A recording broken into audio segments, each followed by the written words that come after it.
Nous allons aborder les changements hydroclimatiques, donc les changements à anticiper par rapport à l'eau. Avant de se lancer, je voulais présenter aussi un petit peu l'organisme qu'est le COBALI, pour ceux et celles qui nous connaissent un petit peu moins, là. Donc, notre long nom, c'est le Comité du bassin versant de la rivière du Lièvre. Et nous sommes un des 40 organismes de bassin versant nommés par le gouvernement du Québec. Donc, comme on peut voir sur la carte, là, le territoire du Québec est séparé en différentes zones de gestion intégrée de l'eau par bassin versant. Donc, nous, on se retrouve là, en bas à gauche en vert pâle, mais je vais vous le montrer en plus grand là, pour qu'on voit mieux. Donc, c'est la zone de gestion du Cobali. Donc, on voit du Lièvre. Euh, Elle couvre un peu plus de 10 000 km². Et on peut voir sur la carte à droite, donc nos trois principaux bassins versants. Donc, on retrouve en vert le bassin versant de la rivière du Lièvre, en beige le bassin versant de la rivière Blanche et en rouge orangé le bassin versant du ruisseau Pagé. Donc, voici l'équipe du Cobali, là, les visages qui se cachent derrière. Donc, nous sommes une équipe multidisciplinaire qui offre différents services. Si jamais nos services vous intéressent, vous pouvez visiter notre site Internet. Là, on a notre offre de service y est disponible. Et je vous invite aussi, pour ceux et celles par curiosité ou qui chercheraient des informations, là, notre site Internet regorge de beaucoup, beaucoup d'informations concernant l'eau et la gestion de l'eau. Donc, finalement, ben, le Cobali œuvre dans le domaine de la protection et de la mise en valeur de la ressource eau depuis plus de 20 ans maintenant. Donc, sans plus tarder, nous allons nous lancer dans les changements climatiques en bref. Fait que, rapidement, là, j'avais envie de peut-être venir préciser quelques petites notions avant de se lancer dans les changements hydroclimatiques. Mais je sais que les changements climatiques peuvent avoir l'air là, d'une grosse bébite méchante, un peu vague, qui impacte tout sans qu'on puisse vraiment la voir physiquement, ce qui est pas complètement faux. Mais ça peut paraître très abstrait et difficile à s'imaginer parce que les changements climatiques vont réellement avoir un impact sur quasiment tous les facteurs, là, autant le vivant que le non-vivant. Mais on va essayer de décortiquer ça un petit peu aujourd'hui.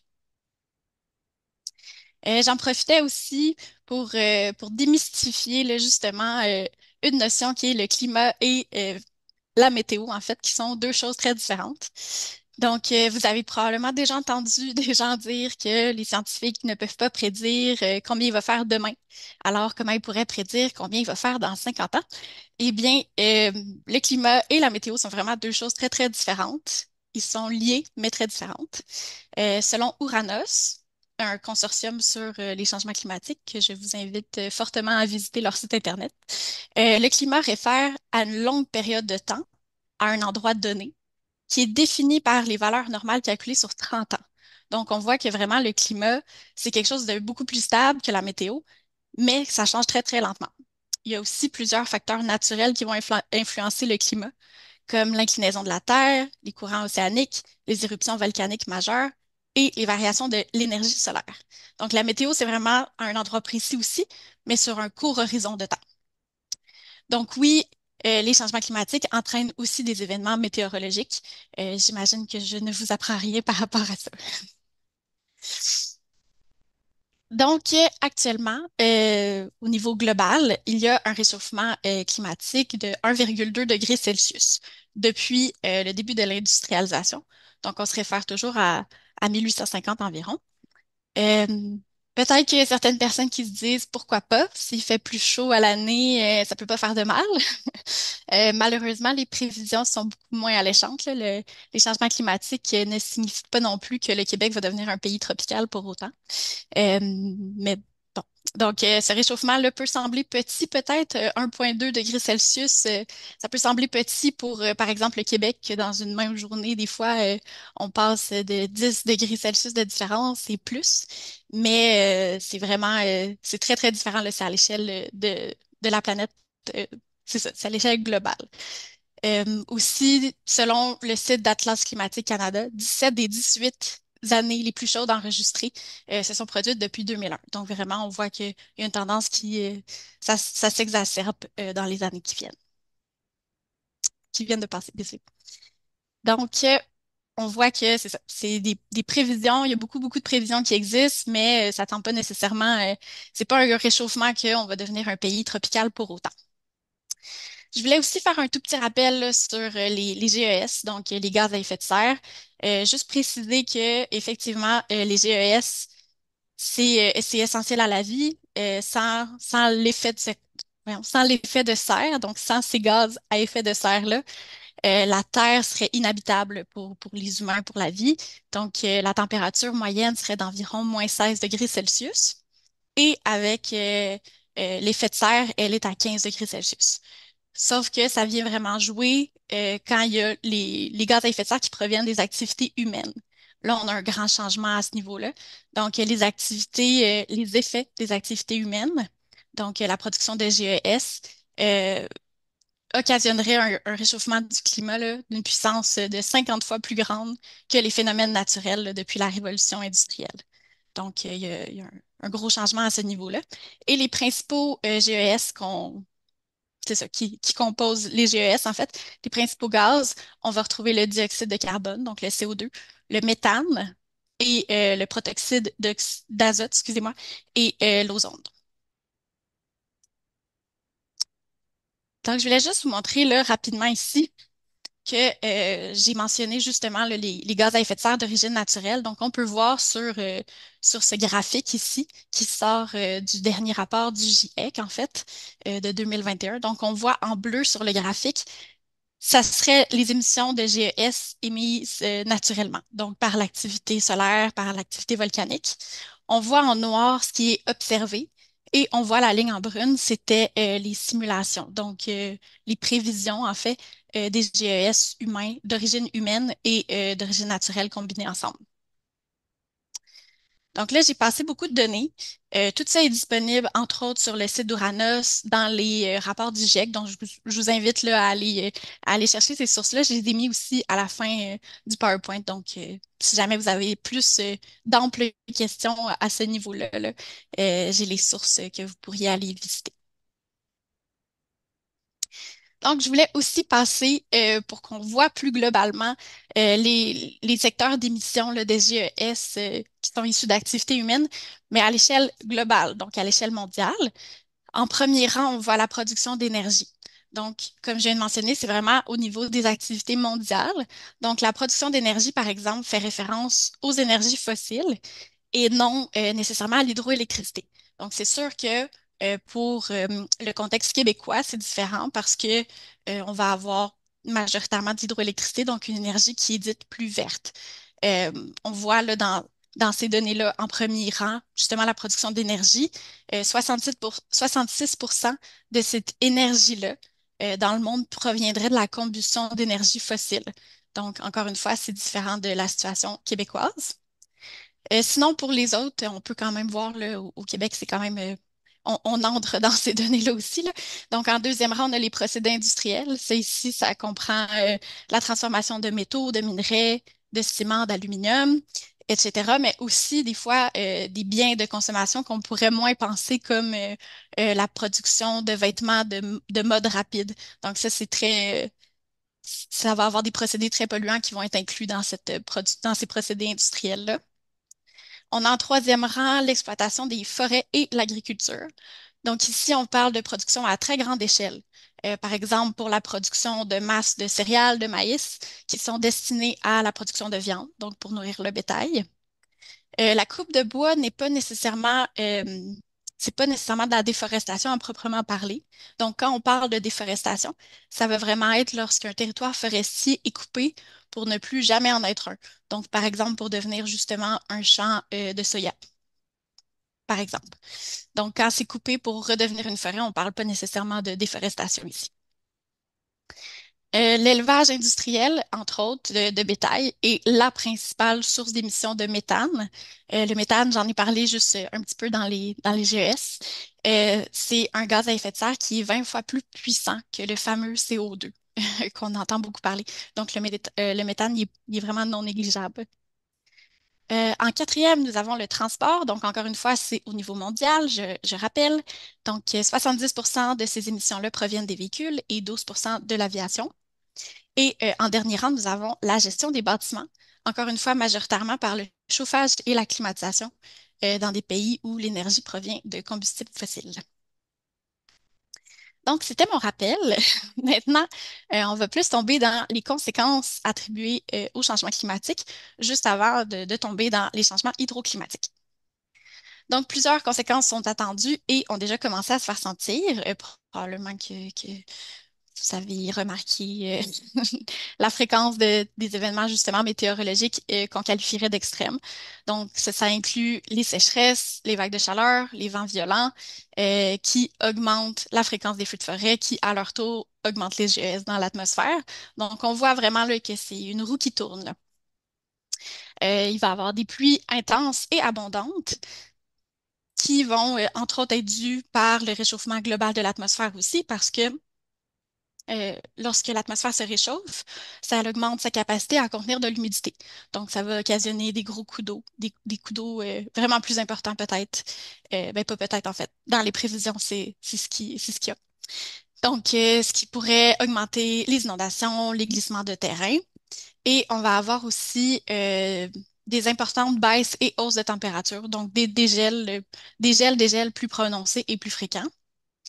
C'est sûr qu'en deuxième, on a la fonte des glaciers et banquises qui augmentent le niveau de la mer et modifient les écosystèmes et infrastructures vulnérables.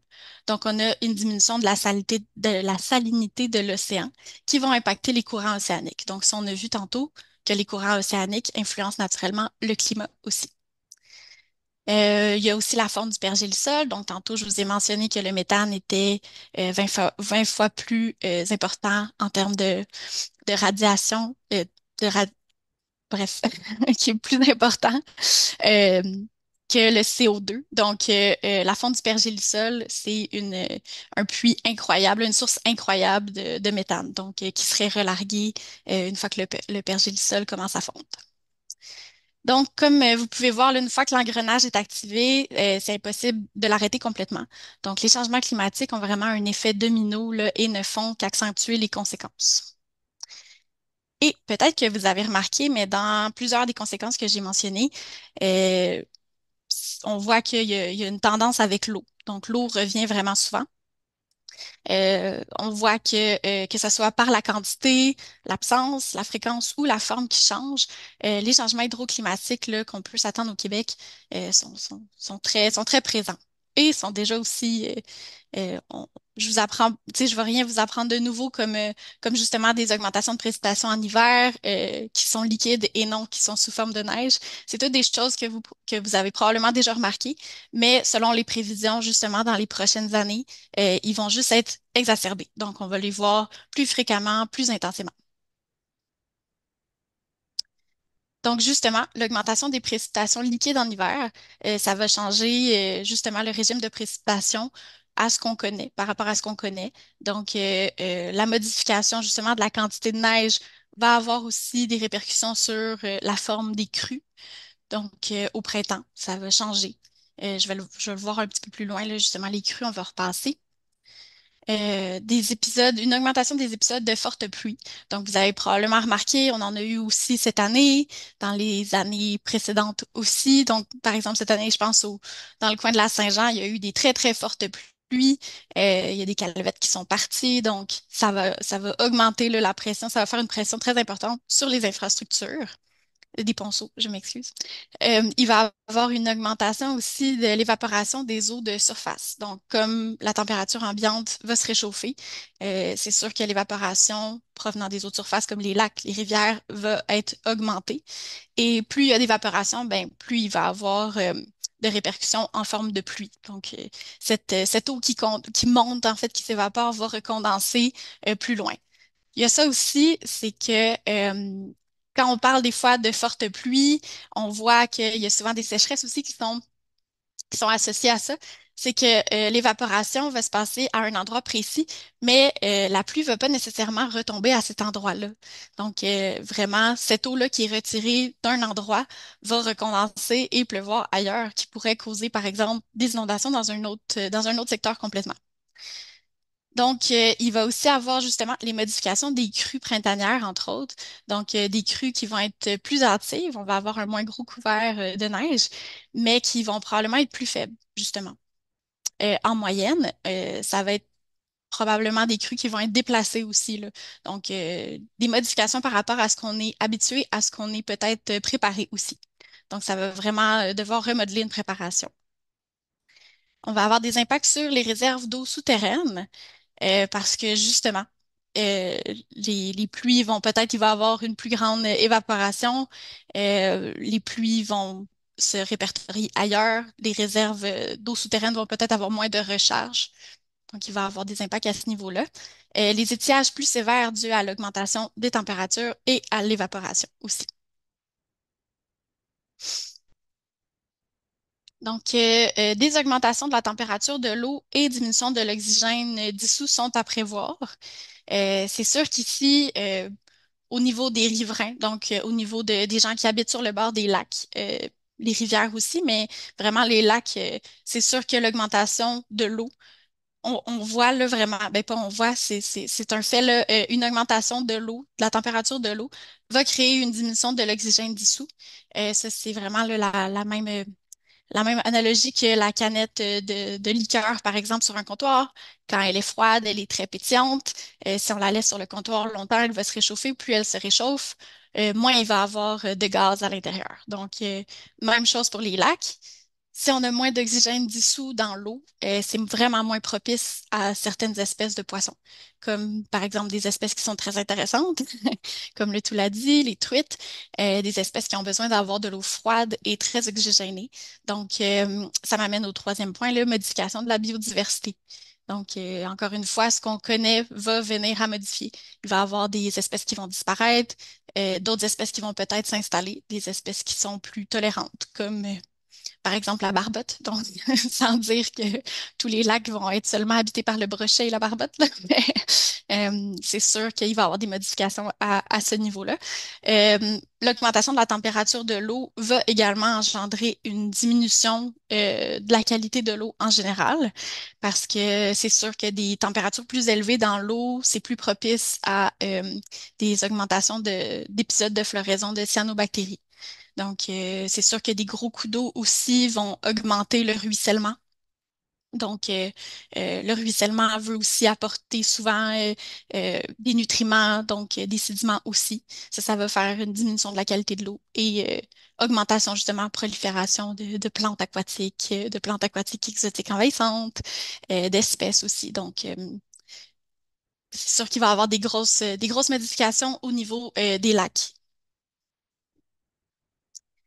Donc, des répercussions locales, c'est sûr qu'il y a des gens qui se souviennent définitivement des épisodes d'inondation de 2017 et de 2019. Donc, il y a beaucoup de zones qui avaient été touchées dans le territoire de gestion du Cobali et ailleurs aussi dans la province, là, définitivement.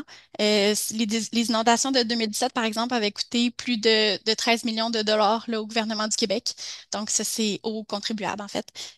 Donc, c'est sûr que c'était des épisodes qui avaient coûté très, très cher, qui avaient compliqué aussi beaucoup de choses, là, avec des augmentations des coûts d'assurance, même des refus d'assurance dans certains cas aussi. Donc, c'est sûr que ce qu'on connaît va changer.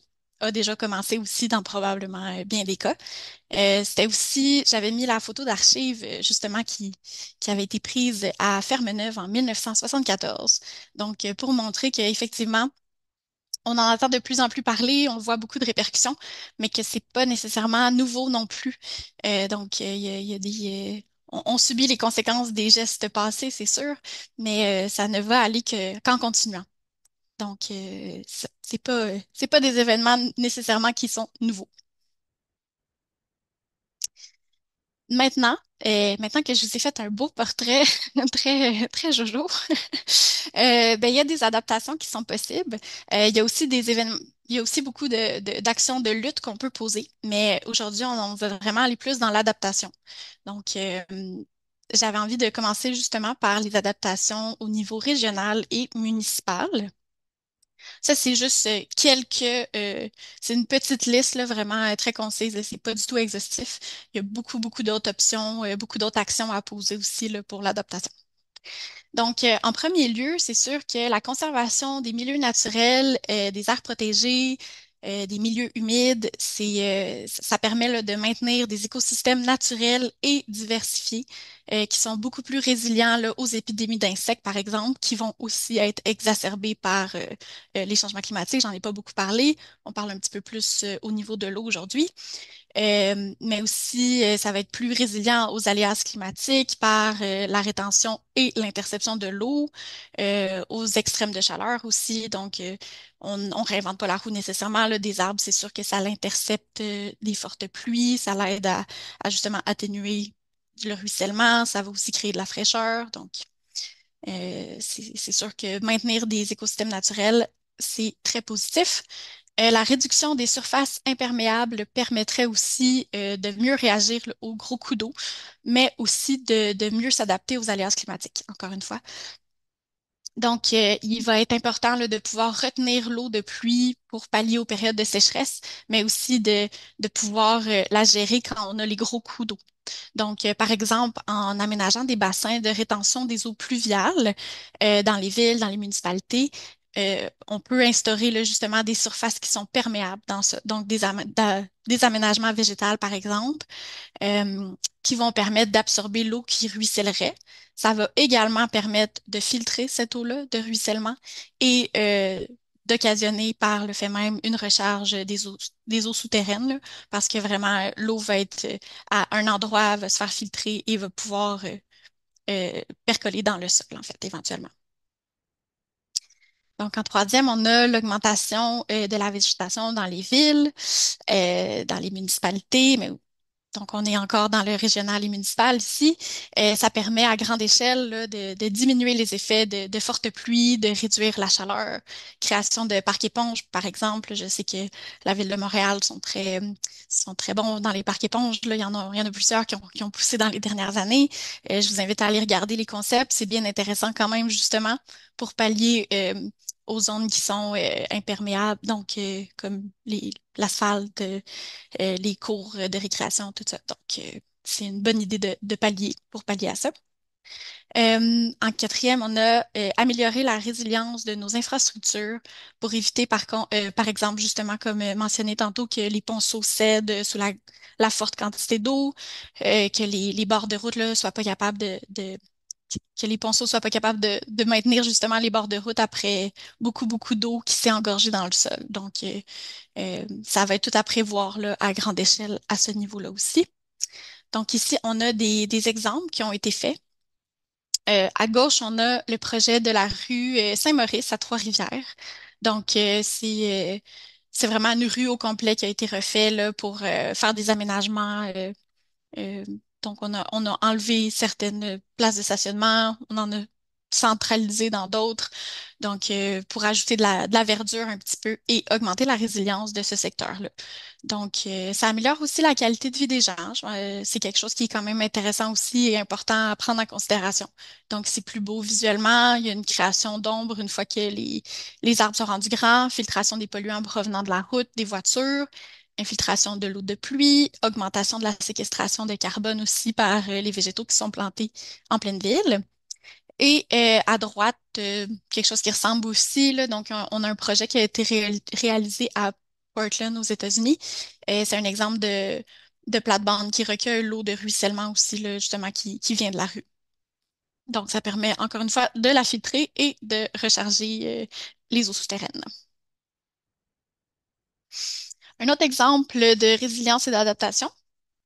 Donc, peut-être que vous en avez entendu parler à Beauceville, qui est justement comme le titre, Beauceville s'éloigne de l'eau. Après les inondations donc, de 2017 et de 2019 qui ont frappé fort dans la municipalité, là, il y a une décision collective qui s'est prise pour éloigner le centre-ville là, de la rivière, en fait, Chaudière. Donc, il y a en fait, près de 200 maisons qui ont été détruites ou qui ont été grandement affectées. Donc, ils ont collectivement, c'est ça, décidé de se retirer un petit peu et de reconstruire ailleurs pour rendre justement le centre-ville, la municipalité plus résiliente parce que c'est des choix difficiles à faire, mais il y a aussi ça, c'est des coûts qui vont s'accumuler à travers les années. Donc, ça à prendre en considération sur le long terme, qu'est-ce qui va coûter le plus cher, qu'est-ce qui va affecter le plus les gens. Donc, oui, c'est un gros projet de déménager un centre-ville, mais au bout de la ligne, c'est la décision qu'ils ont choisie, qu'ils ont prise. Donc, aussi dans les adaptations, le phénomène de surverse, j'avais envie de vous en parler un petit peu. Il y a deux types de réseaux d'égouts là, qui existent, plus, les plus populaires, je dirais, les plus communs. Donc, le réseau séparatif et les réseaux unitaires, donc qui sont combinés. Dans les réseaux unitaires, les eaux usées et les eaux pluviales sont acheminées vers les stations d'épuration d'eau. Il existe des ouvrages de surverse qui vont permettre au réseau d'alléger la quantité d'eau là, qui va s'y trouver. On parle pendant des fortes pluies, pendant des travaux, pendant la fonte des neiges ou justement un événement particulier qui cause une surcharge. Donc, euh, il va vraiment avoir c'est ça, des systèmes, là, des ouvrages de surverse qui vont pouvoir permettre de diminuer la pression dans les systèmes et de relarguer de l'eau non traitée directement dans des cours d'eau récepteurs. Donc, ça va être dans des ruisseaux ou dans des rivières. Plus souvent dans des rivières, il faut quand même qu'il y ait un bon débit d'eau. Donc, les stations d'épuration d'eau peuvent elles aussi subir une surcharge. Dans ces cas-là, l'eau doit être donc évacuée rapidement. Là, on comprend que c'est pour le maintien des infrastructures. Donc, l'eau usée s'en va directement sans traitement. Donc, ça, quand il y a une surcharge pour les eaux pluviales, donc quand il y a des fortes pluies, et dans les cas qu'en ville, par exemple, les gouttières vont être connectées directement dans le système d'eau pluviale, par exemple, qui peut sembler être une bonne idée parce que l'eau va être traitée, ben, ça peut surcharger rapidement, en fait, les ouvrages les réseaux d'égouts.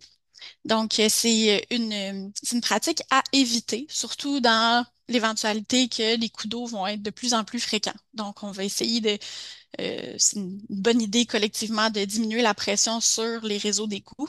C'est sûr qu'il y a beaucoup de municipalités qui, quand ils ont des gros travaux à faire, comme des travaux de remplacement des réseaux d'égouts, ils vont en profiter pour désunifier, donc séparer en fait les réseaux d'égouts, mais on comprend que c'est pas des travaux qu'on fait juste comme ça d'emblée parce que ça coûte extrêmement cher. Donc, c'est des travaux qu'on fait quand on doit le faire, en fait. Donc, pour essayer justement d'atténuer cette pression-là, on peut déconnecter les réseaux, déconnecter nos gouttières et autres du réseau d'égouts pluviaux. Et aussi de, par exemple, pas vider sa piscine en plein temps de pluie dans les réseaux pluviaux. C'est une meilleure idée. Donc, ça vient aussi à mieux utiliser l'eau domestique d'emblée. Donc, c'est sûr que si on gaspille moins l'eau, on va moins envoyer d'eau dans les stations de traitement des eaux usées aussi. Donc, c'est aussi à réfléchir notre gestion des eaux domestiques parce que ça coûte très cher aux citoyens aussi, là. C'est comme si quand on gaspille une eau qui a déjà été traitée, donc il y a déjà des coûts qui ont été associés à ça. Quand on l'utilise pas puis qu'on la gaspiller, par exemple, en laissant couler, peu importe, en réparant pas des fuites, ben c'est ça. C'est une eau qui a déjà coûté quelque chose et qu'on va renvoyer dans un réseau d'eau usée qui va devoir se refaire traiter encore, donc encore des coûts. Et plus l'eau usée va être usée et va demander des traitements très, très lourds pour la rendre potable à nouveau, ben là, on fait des chaînes de coûts à n'en plus finir, en fait. Les adaptations au niveau citoyen ici, euh, vraiment, vous allez voir, il y a il y a des tendances qui se répètent, mais on ne le dira pas assez. La végétation, il faut qu'elle revienne sur les terrains. C'est vraiment c'est la clé. Donc, la végétation séquestre non seulement du carbone, donc on vient jouer dans la lutte ici. Elle va créer de l'ombre sur votre terrain. Elle va purifier votre air directement localement. Elle va filtrer l'eau de ruissellement. Elle va l'intercepter. Vraiment, on ramène la végétation dans les terrains. C'est la clé, comme j'ai dit. Pour passer aussi justement au deuxième, de rendre son terrain résilient aux fortes pluies. Oui, des barils de pluie, c'est très, très intéressant. Ça permet de stocker l'eau pour des usages qui vont être plus tard. Donc, par exemple, dans des moments où on va avoir des gros coups d'eau, suivis de, par exemple, des moments plus secs de sécheresse, euh, ben, on a pu stocker cette eau-là. Donc, on peut l'utiliser pour le jardin, pour les plates-bandes, justement. Il y a aussi de rendre son terrain plus résilient. On peut penser à des jardins de pluie. Donc, encore une fois, la végétation. Si vous voyez que sur votre terrain, à chaque printemps, il y a des endroits où l'eau peine à s'évacuer rapidement. Donc, ce qui est normal parce qu'elle peut s'infiltrer et recharger votre nappe phréatique en même temps. Mais je comprends qu'il y en a que des fois, ils aiment moins ça parce que là, le terrain reste mou, il y a de l'eau qui s'y accumule. Ben, c'est une merveilleuse place pour faire un jardin de pluie. Donc, au lieu d'essayer de drainer cet endroit-là et d'envoyer cette eau-là dans un ruisseau, par exemple, ben c'est une belle place à, à vraiment s'abandonner à à ce coin-là qui est moins bien drainé. Donc, à faire un jardin de pluie peut-être. Ça va rendre votre terrain plus beau, il va avoir de la végétation, séquestration de carbone, encore une fois, tous les avantages à la végétation. Donc, en troisième, on a la déconnexion des gouttières des systèmes d'eau pluviaux. C'est surtout, ça s'applique surtout aux villes et aux municipalités. Donc, c'est sûr que, par exemple, chez moi, il n'y a pas ça, là, des égouts pluviaux devant ma rue. Donc, mais ça va aussi, par exemple, ça pourrait s'appliquer à déconnecter les gouttières pour pas envoyer l'eau vers les lacs ou vers les ruisseaux. Donc, c'est toujours une bonne idée aussi là, de faire filtrer cette eau-là qui va contenir des polluants, des morceaux de barres d'eau, d'asphalte, par exemple, qui proviennent du toit, donc, etc. C'est toujours une meilleure idée que cette eau-là soit filtrée plutôt qu'elle aille directement là, dans les milieux naturels. En quatrième, on a de réduire notre consommation d'eau résidentielle. Donc, ça aussi, j'en ai parlé un petit peu avant. Donc, vraiment, là, au Québec, on est des très grands consommateurs d'eau. Et oui, il y a beaucoup, beaucoup d'eau douce sur notre territoire, mais c'est pas parce que c'est de l'eau douce que c'est de l'eau potable. Et l'eau potable nous coûte très, très cher à rendre potable, en fait. Donc, en soi, c'est toujours une meilleure idée là, de la consommer avec parcimonie et de garder en tête que c'est une ressource très, très précieuse, là. Il n'y a rien qu'on a besoin comme de l'eau pour vivre à tous les jours, hein. Donc, les Québécois en 2018 consommaient 268 litres d'eau par personne par jour. Donc, ça, c'est énorme, 268 litres, là, comme si vous aviez une bouteille Nalgene en tête, là, 268 litres d'eau, c'est énorme par personne par jour. Donc, il y a des choix aussi pour réduire. Donc, on a pour des électroménagers qui sont plus éco-énergétiques, qui consomment moins d'eau aussi. Donc, il y a des choix comme ça, des options quand on peut se le permettre de faire. Donc, on est 22% le plus, on consomme 22% de plus par personne que la moyenne canadienne et 46% de plus que la moyenne ontarienne. Donc, vraiment, on a des croûtes à manger à ce niveau-là. Donc ça, c'est pour montrer un petit peu là, les adaptations plus concrètes justement des citoyens, donc des systèmes de barils pour récupérer l'eau de pluie. On a aussi là, je voulais vous montrer comme c'est joli dans les villes, justement, des bassins de rétention des eaux de ruissellement. Donc, c'est agréable aussi, c'est plus beau que s'il y avait juste eu un trottoir. C'est sûr que là, allez pas mettre des poissons rouges là-dedans, là, ça va créer d'autres problèmes. Mais, donc, c'est utile. Ça va améliorer aussi la qualité de vie comme ça. Donc, je crois que c'est intéressant à montrer. Et ben, je continue avec mes violons qui continuent toujours, mais spécialement pour ceux et celles qui sont riverains et riveraines de cours d'eau, vraiment là, ramener la végétation dans nos villes, sur nos terrains. Il peut pas avoir un geste plus concret là, dans la lutte au changement climatique, dans l'adaptation. C'est bien pour vous, pour votre air localement, pour votre terrain aussi. Vous allez maintenir le terrain contre l'érosion. Donc, vraiment, on ramène la végétation sur nos terrains. C'est ce qui est important à retenir. Finalement, je voulais vous montrer aussi, euh, vous avez deux cartes, là, j'ai dû la séparer parce qu'elle est très, très grande, mais à gauche, nous avons le nord de la portion nord, en fait, de la rivière du Lièvre, et à droite, on a la portion sud. Donc, c'est les différents barrages et réservoirs qui se retrouvent sur la rivière du Lièvre, en fait. Donc, ceux-ci permettent là, une gestion des débits d'eau en fonction des coûts d'eau et des sécheresses. Donc, il y a vraiment une gestion là, qui est faite, une importante gestion qui est faite à ce niveau-là. Donc, c'est sûr que c'est un outil intéressant face aux inondations. Ça va moduler là, l'eau qui peut être accumulée, qui va s'écouler. Donc, c'est sûr que quand les coûts d'eau peuvent être un peu plus planifiés, là, parce que c'est quand même des ouvrages qui demande un peu de préparation aussi, là. Ça se fait pas un claquement de doigts de vider un réservoir. Euh, mais quand même, c'est des outils très, très intéressants qui permettent là, de diminuer grandement les inondations, en fait, dans plusieurs tronçons de la rivière du Lièvre et de la rivière des Outaouais aussi.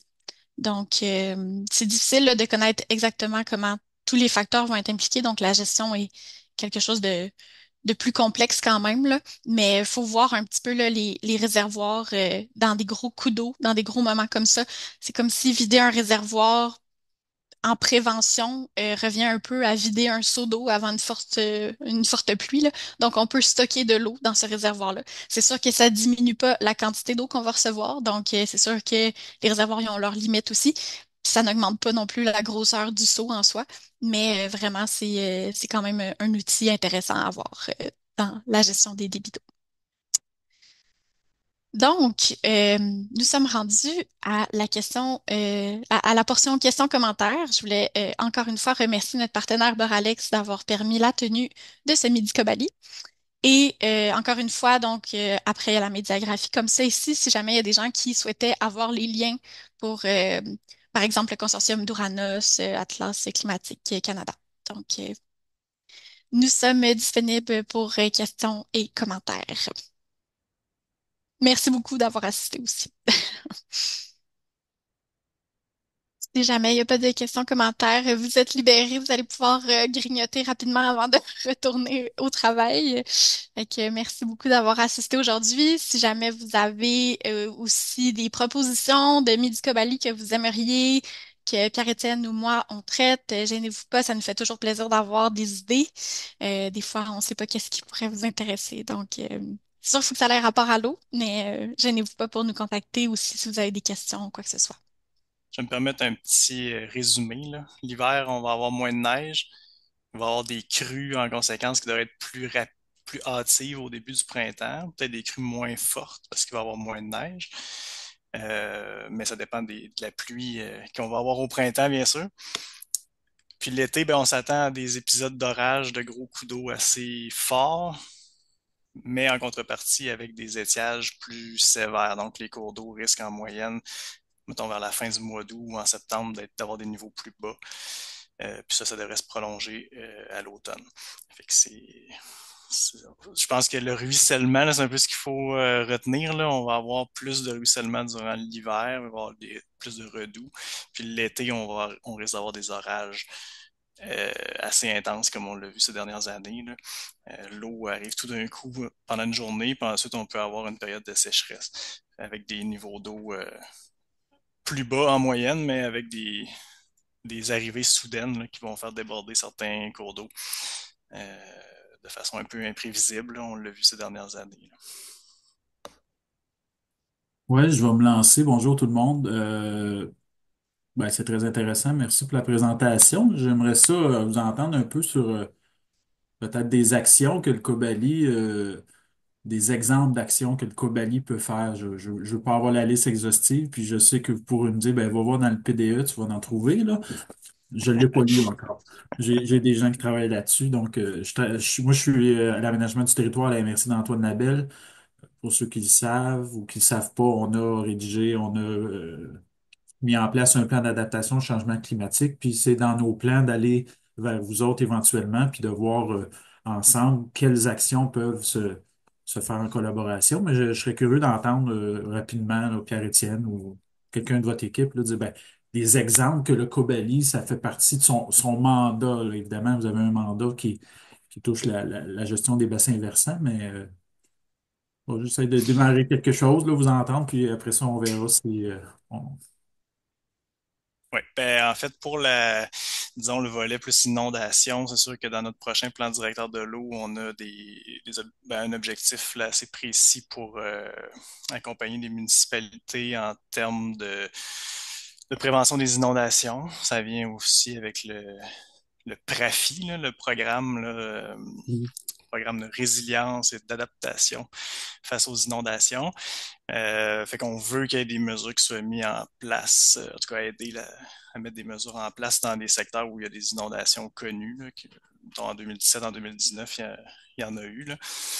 Fait que ça, c'est un peu prévu dans le plan directeur de l'eau. Puis sinon, ben, toutes les actions en lien avec la gestion durable des eaux pluviales, là, tout ce qu'on on disait tantôt, là, les barils de pluie, déconnexion des gouttières, ça, particulièrement pour le milieu urbain, on va avoir des actions beaucoup en sensibilisation, là, mais aussi on veut des projets concrets, là, mettre de l'avant des projets concrets pour que les citoyens soient un peu au courant de ça, là, les problématiques d'engorgement des réseaux puis de ruissellement. Là.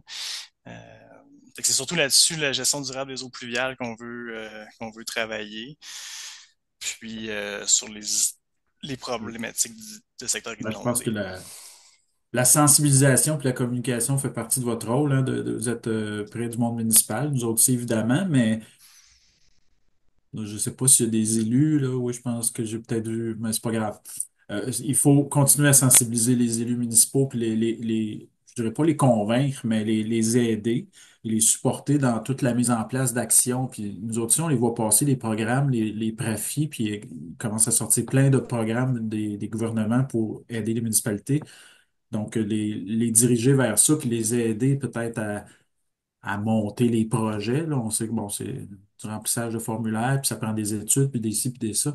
Mais il faut continuer, je pense, tous ensemble à supporter le milieu municipal pour mettre en place des actions, parce que c'est très gros ce qu'on a pour dire confronter, mais à affronter.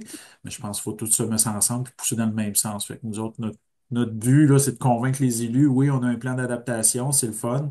Ça a coûté cher, là, on a des belles actions, là, mais il faut maintenant le mettre en œuvre. Là. Puis là, on Hmm. va tomber dans la question du plan climat, puis il nous manque toute la question des inventaires de GES à faire pour compléter notre plan climat. Puis ça aussi, on va avoir besoin du milieu municipal. Les municipalités vont devoir nous donner toute l'information pour qu'on fasse les calculs, les inventaires, puis qu'on mette en place des actions pour atténuer et réduire là, les gaz à effet de serre. Fait que, tout ça pour dire que on devrait entrer en contact avec vous autres très bientôt pour essayer de voir ensemble comment on peut avancer tout ça. Ben, merci Jocelyn. Puis c'est sûr que nous autres, la plupart des actions en réalité étaient déjà bonnes, changement climatique ou pas, là. Tu sais, en termes d'îlots de chaleur, en termes de rétention d'eau, de filtration d'eau, les bandes riveraines, tu sais, c'était déjà des actions qui étaient bonnes en soi pour la qualité de l'eau, pour différents facteurs. Mais là, en plus, avec les changements climatiques, c'est sûr que c'est d'autant plus important. Euh, mais c'est des choses qui se retrouvaient déjà même depuis longtemps, là, avant même que les changements climatiques soient aussi importants, là, puis mis de l'avant là, ces dernières années. La petite image là, que Marie a présentée sur le beau bord de l'eau puis le pas beau bord de l'eau, là, ça fait je sais pas combien d'années qu'elle existe, mais elle est très parlante. Puis ça m'a fait rigoler de la revoir parce que ça doit faire 15 20 ans ou peut-être plus qu'elle roule, cette image-là, mais elle est très parlante, en tout cas. Très évocatrice. Dans les références que Marie vous a mis, vous avez l'Atlas hydroclimatique du gouvernement du Québec. Ça, c'est des cartes interactives que vous pouvez consulter des prévisions pour certains cours d'eau. Euh, Puis le Cobali, on a fait un rapport aussi là, pour l'adaptation au changement climatique, qui est aussi dans la médiographie, où on explique un peu plus en détail là, les prévisions pour la lièvre. Fait que n'hésitez pas à regarder les différentes ressources là, que Marie vous a mis à la fin de la présentation.